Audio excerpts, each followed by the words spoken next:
Bonjour à tous, ce contenu d'enseignement scientifique s'adresse à des élèves de première.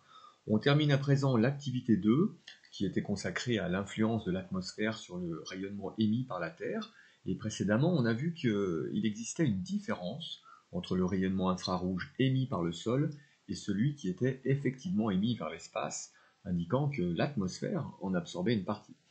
Plus précisément, ce sont certains gaz présents dans l'atmosphère qui ont cette capacité. Alors c'est notamment le cas de la vapeur d'eau, du CO2 et de l'ozone qui absorbent des longueurs d'onde particulières.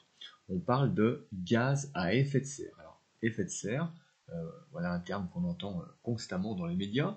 On a cette idée de réchauffement, d'augmentation de la température, mais en quoi ça consiste exactement? On va essayer de voir ça d'un peu plus près. Alors, j'ai cité certains gaz à effet de serre, hein, il en existe d'autres, produits notamment par les activités humaines, et dont on essaye de limiter les émissions, pas toujours très efficacement d'ailleurs. Alors il est vrai qu'en 2020, avec les mesures de confinement prises au niveau mondial, la production industrielle, les transports ont été réduits, et il en va de même pour les rejets de CO2. Alors ça c'est plutôt un point positif, mais finalement pas suffisant pour entraîner une baisse de la concentration du CO2 atmosphérique qui dépasse maintenant les 410 ppm, 410 parties par million, ce qui est le record absolu depuis au moins 800 000 ans. En parlant de record, on a aussi une température globale sur la Terre qui n'a presque jamais été aussi élevée dans l'histoire, depuis l'histoire des relevés météo, c'est-à-dire 1880. 2020, ça a été l'année la plus chaude en France, par exemple. Et au niveau mondial, c'est la deuxième année la plus chaude après 2016. Bref, j'en arrive à la consigne 3 qui vous demande, à l'aide de l'ensemble des informations recueillies, d'établir un schéma bilan des absorptions et émissions radiatives au niveau du sol et de l'atmosphère terrestre. Alors, pas évident à faire ça, donc je vous propose de suivre attentivement, et puis après vous pourrez recopier le schéma sur votre cahier tranquillement. J'ai représenté ici une portion de la surface terrestre, laquelle est entourée d'une couche de gaz qui constitue l'atmosphère, qui finit par céder la place au vide de l'espace. Dans l'espace, à environ 150 millions de kilomètres de nous, le Soleil émet toute une gamme de rayons, dont la Terre reçoit une toute petite partie. On a même calculé ça lors d'une séance précédente, si vous vous souvenez. Alors je vais vous donner des valeurs moyennes en watts par mètre carré. Elles ne sont pas à prendre, mais elles vont vous aider sans doute à comprendre, à mieux comprendre en faisant un bilan chiffré des puissances reçues, absorbées, réfléchies, etc. 342 watts par mètre carré, c'est la puissance solaire reçue en moyenne par la Terre. Environ 70% sont absorbés par la planète, en considérant la surface des continents, des océans, mais aussi l'atmosphère. Et 70% de 342, ça nous fait 235 watts par mètre carré. Ça signifie que 30% ne sont pas absorbés, mais réfléchis par la Terre. Ça, c'est dû au pouvoir réfléchissant des surfaces, ce qu'on appelle l'albédo. Donc les surfaces plutôt blanches, comme les nuages, la glace ou la neige, renvoient directement une partie du rayonnement solaire incident, plus précisément 107 watts par mètre carré en moyenne, si on fait la soustraction entre 342 et 235.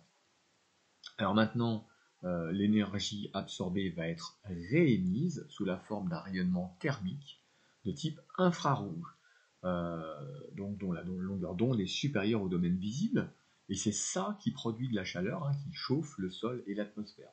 Ce rayonnement est émis en direction de l'espace, mais seule une fraction y parvient directement, et si on rajoute les infrarouges émis directement par l'atmosphère, ça fait un peu plus, mais si on additionne les deux, 82 plus 17, ça fait 99 watts.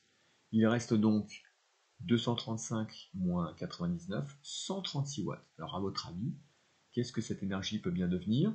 Eh bien, elle est renvoyée, réémise vers le sol, qui du coup reçoit à nouveau de la chaleur. C'est ce qu'on appelle l'effet de serre, puisque le résultat est une augmentation de la température. Les 136 watts reçus par mètre carré sont ensuite réémis par le sol et l'atmosphère en direction de l'espace, et comme précédemment, une fraction y parvient, mais l'énergie résiduelle est redirigée encore une fois vers la planète. Et cette partie de ping-pong continue. Elle continue jusqu'à ce que toute l'énergie soit finalement restituée. Alors si on fait le bilan, ça donne à peu près ça. Une fois qu'on a additionné tous les rayons qui vont dans un sens ou dans l'autre, on constate qu'il existe un équilibre dynamique. Alors, en effet, si vous regardez l'énergie reçue par la Terre, la puissance est de 342 watts par mètre carré. Ça, c'est ce qui rentre dans le système. Vous remarquez aussi qu'il y a de l'énergie qui sort, elle est renvoyée dans l'espace, et si on regarde les chiffres, on constate que l'énergie entrante est intégralement restituée, 107 watts par mètre carré de réflexion, et 40 plus 195 de réémission d'infrarouge. Le total fait bien 342. Donc les valeurs sont identiques, et on parle d'équilibre dynamique. Alors maintenant, si on se place sur Terre, ce qui est quand même notre point de vue, eh bien, on a effectivement une accumulation d'énergie thermique qui augmente la température de l'atmosphère.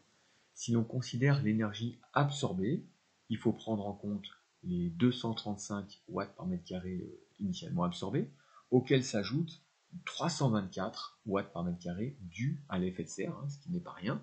Donc si on additionne, ça fait un total de 559 watts par mètre carré. Cette valeur est supérieure à l'énergie émise par la Terre après absorption.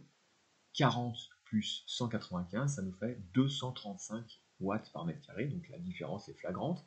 Et cette différence, c'est l'excédent d'énergie qui s'accumule sur la planète, alors dans l'atmosphère, au niveau du sol, mais aussi et surtout au niveau des océans. Alors, ne retenez pas forcément tous ces détails, en tout cas, aucun chiffre n'est à mémoriser. C'est surtout le principe qu'il faut comprendre. Les connaissances qu'il faut avoir en tête, ce sont celles-ci, et c'est le moment de recopier cette notion dans votre cahier à la suite du schéma, et on en aura terminé avec cette activité. Je vous dis à très bientôt.